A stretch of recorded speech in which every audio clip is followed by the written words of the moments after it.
nó tôi lợn cho nó cho tao thích tiền rồi lọ ít số nó số lọ cái số nó số mà cái cho tao thích tiền rồi ít bữa nó nó bữa nó ít số nó cái số họ tôi biết là sự tôi lấy cân cho họ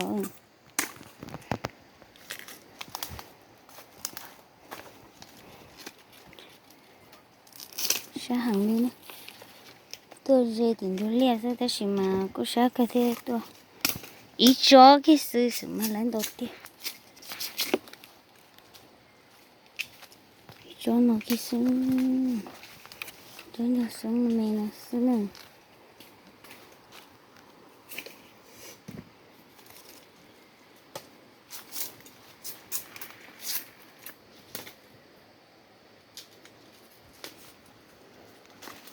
thế đừng cho lóc cơ nữa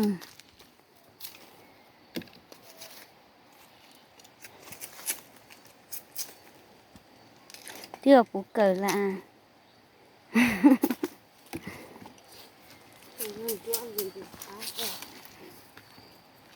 tí chọn chọn chua này nè đu đu chọn chua này sẽ phát cái này ni bao bì có lý từ bao bì là bao món lần nữa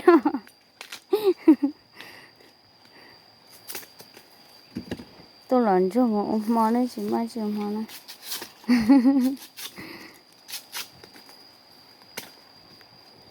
cái bài họ nó hở một đây có số hở rồi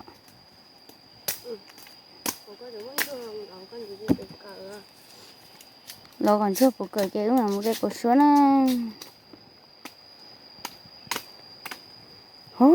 hà rong phát cơ vậy to cơ thiếu tôi dọn cho này cho đi tiêu đây đây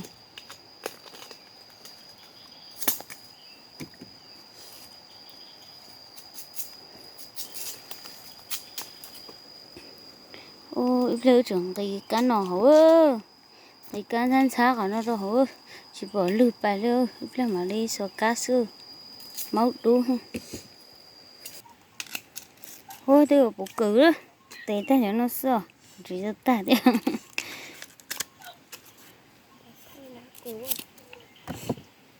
mới hẹn là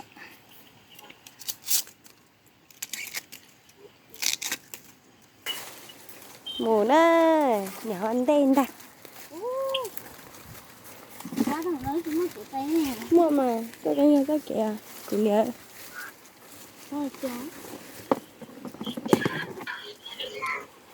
ít cây nhận chạy phân cởi nè sao này cái nó hồ nè chị ơi tỏi dẫn đâu tỏi ơi có bỏ cho tỏi tôi ăn chui hết rồi chị phải ló rồi ba họ nói là chứ tôi lo mà cái tụi ta thế hết thấy lần chua ăn chui hết đi bỏ mà nó thấy chưa cái giờ nó tụi ta cái tụi ta nó không gì luôn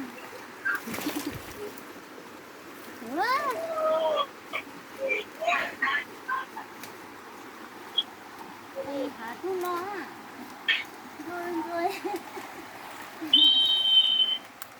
lên thử gian hả còn lên đặt đi cái sao có một phủ cho nó có lỏ rồi ơi thật chứ mà nhưng sao nó phủ cho nó có lỏ nào lỏ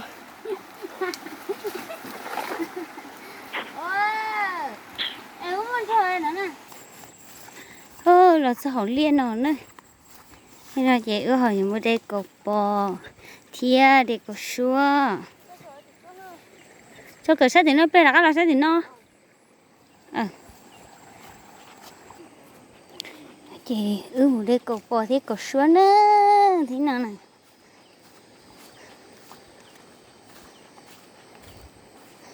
từ trong tủ cái bắt đầu tua giờ bê mông lông mông tua nữa cho nó từ chứ một tàu rồi một đây cột bò thì đây có xóa hậu lúa hạt dẻo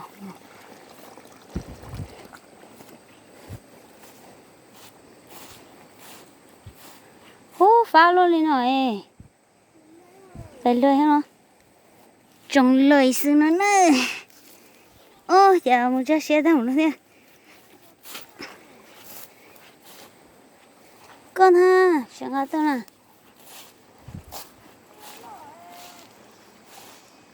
Không mới đẹp không?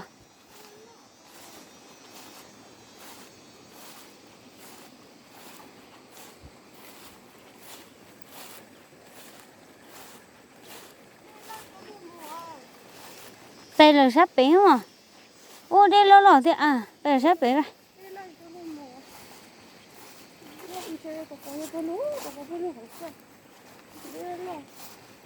Sao nó chỉ lấy giữ đắng mà đây sắp bể thằng nữ tôi đây sao?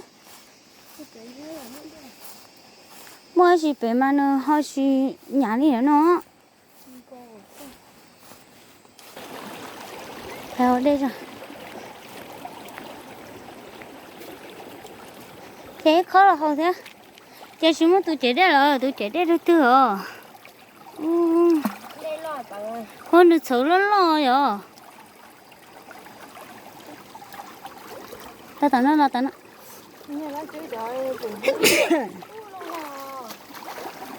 Ô, có đây rồi. Nè bổ hoa ha.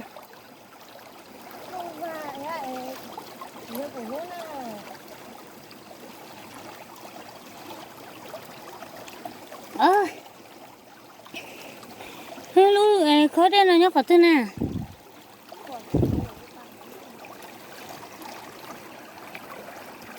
Cái đây thầu rồi là học đây đấy. Lên chế xí sợ.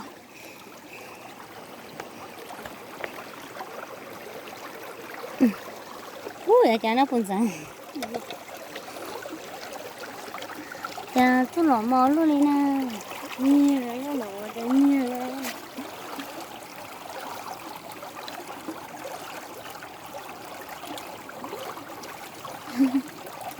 Nhiều quá ta.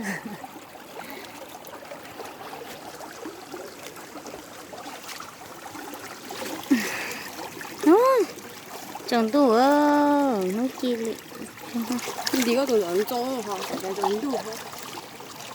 Chồng tôi mà lúc nó từ ở bông này lúc nào chỗ nào? Chỗ con thao. thời gian chơi cũng nhỏ ha. Hả?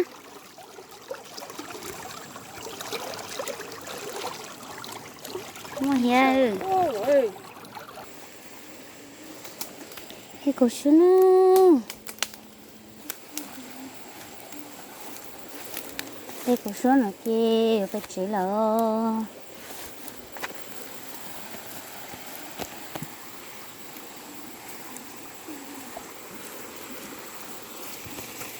ôi chưa hết tàu cũ đấy. Wow. Theo thâu. Mua hia liệu. Này. Hia. Lên với một hia. Cái lồng có chưa khát tư quá. Hia thật tỏi mà hia. Một con trái. Có nhớ kia này nó nè.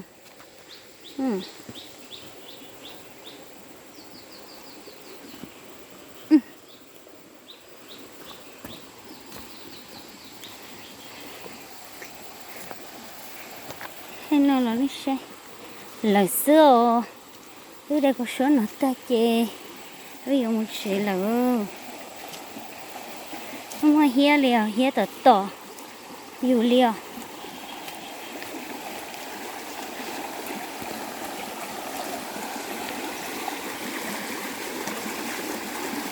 nó sẽ nó trên này là sợ